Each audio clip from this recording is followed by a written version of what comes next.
In today's video, I will tell you exactly what you have to do step by step in order to learn the straddle planche ASAP. I'm going to talk about the things that your body has to be capable of in order for you to hold the straddle planche. And guys, I'm going to introduce to you the best exercises / progressions to achieve the requirements for holding the straddle planche. Now guys, to be able for you to hold the straddle planche, you need enough straight arm strength to hold your body, a very good scapular protection, strong front delts, and enough glute engagement to be able to hold your legs in the air. Those are all the requirements that you need to achieve if you want to hold the straddle planche. But guys, let me explain.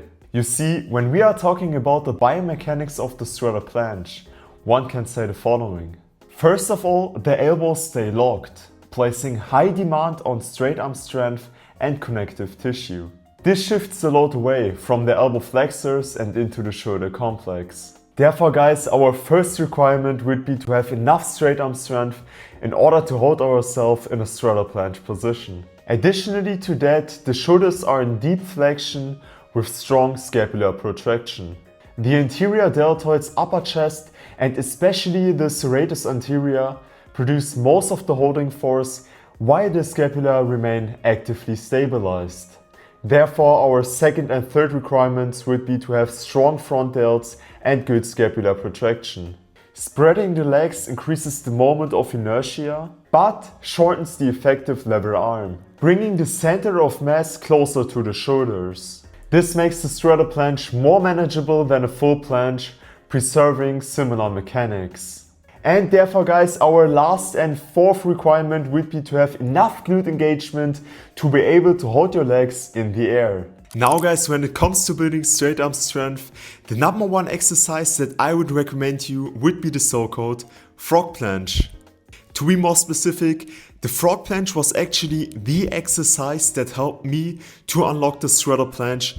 It was not, band assisted straddle planche holds or advanced tuck planche holds. In fact, I've actually never practiced advanced tuck planche holds, like literally never. The frog planche hold can be actually considered as one progression towards the straddle planche hold, where you try to simulate the straddle planche as well as possible with your legs bent instead of straight. Now guys, what I want you to do is to place your hands on the parallels or on the ground, it actually doesn't matter, and position yourself like the following. Move forward until your feet goes up and try to hold this position as long as you can. Now, what's actually important about the frog planche hold is that, you have to keep your arms straight, your scapula protracted, and your glutes engaged to be able to hold your legs up. Now guys, let's actually continue with the second requirement for holding the straddle planche, namely to have strong delts. In order for you to be able to build strong delts, especially in the front, I would highly recommend you to do pseudo planche push-ups. Pseudo planche push-ups are not only great for building very strong shoulders, they are also actually very useful for practicing how it feels like for you to be in the planche lean position. But guys, you know what? Let me actually demonstrate it real quick. Now what we want to do is first of all to place ourselves in a push-up position, okay? So let's place ourselves in a push-up position and let's already have a scapular protraction activated, right? Our arms are straight, and then what are we going to do next? We move forward, okay? This is very important, move forward. Again, keep your scapula protracted, your arms straight. And when we have reached the point where our hands are basically parallel to our hips, we are going down.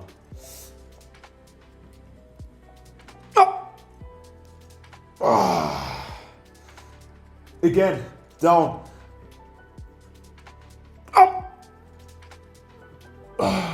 Okay guys, what's actually important when it comes to, scapular push-ups is that you always have to keep your scapula protracted. Like even when you go down, it doesn't matter. Now guys, the next requirement for the straddle planche hold would be to have good scapular protraction. And how are we going to achieve that? With so-called scapular push-ups. You know, when we are talking about the importance of the scapular protraction when holding the straddle planche, one can say the following. Protraction locks the scapula in a stable position, allowing force to transfer efficiently from the arms into the torso. Without it, the shoulders sink and the planche collapses.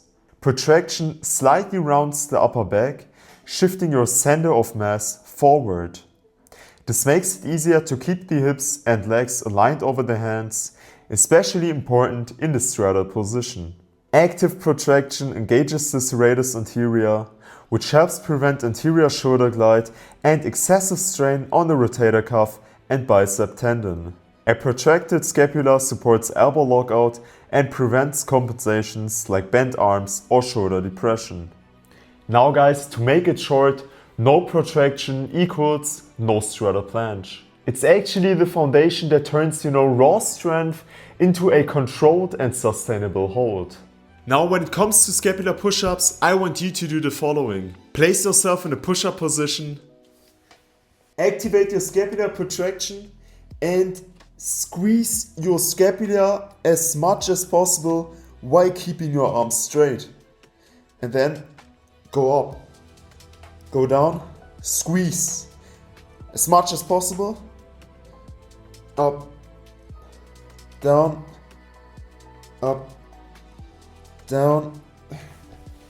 And guys, lastly, I would like to introduce to you the straddle leg raises, which are actually crucial for building enough strength in your glutes.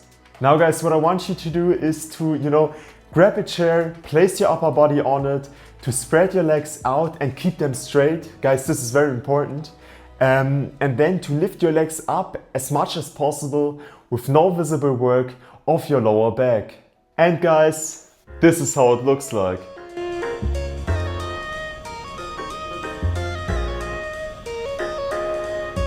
Now guys, after we have talked about all the requirements and all the, exercises / progressions of how to achieve those requirements, a final workout plan could look like the following.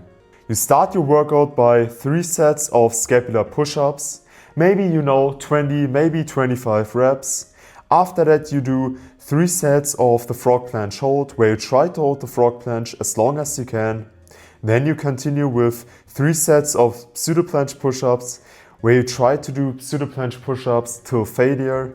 And you end your workout by 3 sets of straddle leg raises, also till failure. If you can't hold the frog planche yet, I would recommend you to start with the tuck planche hold first. If you can't do pseudo planche push-ups, I would recommend you to do planche holds first.